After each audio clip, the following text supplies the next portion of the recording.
சேலத்தில் முதலமைச்சர் மு.க.ஸ்டாலினை மக்கள் நீதி மய்யம் தலைவர் கமல்ஹாசன் சந்தித்து பேசினார். இது பற்றிய விவரங்களை எமது செய்தியாளர் ரமேஷ் வழங்கிட கேட்கலாம். ரமேஷ், வணக்கம். இந்த சந்திப்பில் முதல்வரும் கமல்ஹாசன் அவர்களும் என்ன பேசிக்கிட்டாங்க? குறிப்பா தேர்தல் குறித்தும் தேர்தல் பிரச்சாரம் குறித்தும் எதுவும் பேசிக்கிட்டாங்களா? முழு விவரம். திமுக தலைவரும் முதலமைச்சருமான திரு மு.க.ஸ்டாலின் இன்றைய தினம் சேலத்தில் தேர்தல் பிரச்சாரத்தில் ஈடுபட்டு வருகிறார். அதே போல மக்கள் நீதி மய்யம் கட்சி தலைவர் கமலஹாசனும் இன்றைய தினம் சேலத்தில் பிரச்சாரம் செய்து வருகிறார். இந்த சூழலில் சேலத்தில் முதலமைச்சர் திரு மு.க.ஸ்டாலினை மக்கள் நீதி மய்யம் கட்சி தலைவர் கமலஹாசன் நேரில் சந்தித்து பேசியிருக்கிறார்.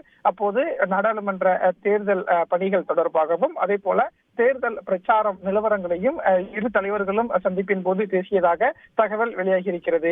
ஏனென்றால் திமுக மற்றும் கூட்டணி கட்சி வேட்பாளர்களை ஆதரித்து முதலமைச்சர் மு.க.ஸ்டாலின் தமிழகம் முழுவதுமே பிரச்சாரம் மேற்கொண்டு வருகிறார். இன்றைய தினம் சேலத்தில் முதலமைச்சர் மு.க.ஸ்டாலின் பிரச்சாரத்தில் ஈடுபட இருக்கிறார். இன்று மாலை முதல்வர் பிரச்சாரத்தில் பேச இருக்கிறார். மக்கள் நீதி மய்யம் கட்சி தலைவர் கமலஹாசனும் இன்றைய தினம் சேலத்தில் பல்வேறு இடங்களில் சுற்றுப்பயணம் சென்று பிரச்சாரம் மேற்கொள்ள இருக்கிறார். எனவே இரு தலைவர்களும் சேலத்தில் இன்று முகாமிட்டிருக்கும் நிலையில் இரு தலைவர்கள் சந்திப்பு என்பது நடைபெற்றிருக்கிறது. தொடர்ந்து மக்கள் நீதி மய்யம் கட்சி தலைவர் கமலஹாசன் நாளைய தினம் திருச்சி, சிதம்பரம் உள்ளிட்ட பகுதியில் பிரச்சாரம் மேற்கொள்ள இருக்கிறார். முதலமைச்சர் திரு மு.க.ஸ்டாலினும் தமிழகம் முழுவதும் பிரச்சாரம் மேற்கொள்ள இருக்கிறார். இந்த சூழல்ல தான் இரு தலைவர்கள் சந்திப்பின் போது தேர்தல் பணிகள் தொடர்பான ஒரு விரிவான ஆலோசனை நடைபெற்றதாக தகவல் வெளியாகி இருக்கிறது.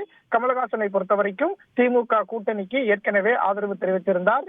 மக்கள் நீதி மய்யம் கட்சிக்கு திமுக கூட்டணியில் ஒரு ராஜ்யசபா சீட் என்பதும் ஒதுக்கீடு செய்யப்பட்டிருந்தது. இந்த சூழல்ல பிரச்சாரம் மேற்கொண்டு வரும் கமலஹாசன் இன்று முதலமைச்சர் திரு மு.க.ஸ்டாலினையும் நேரில் சந்தித்து பேசியிருக்கிறார். தகவல்களுக்கு நன்றி ரமேஷ். செய்திகளை உடனுக்குடன் தெரிந்து கொள்ள உடனே சப்ஸ்கிரைப் பண்ணுங்க.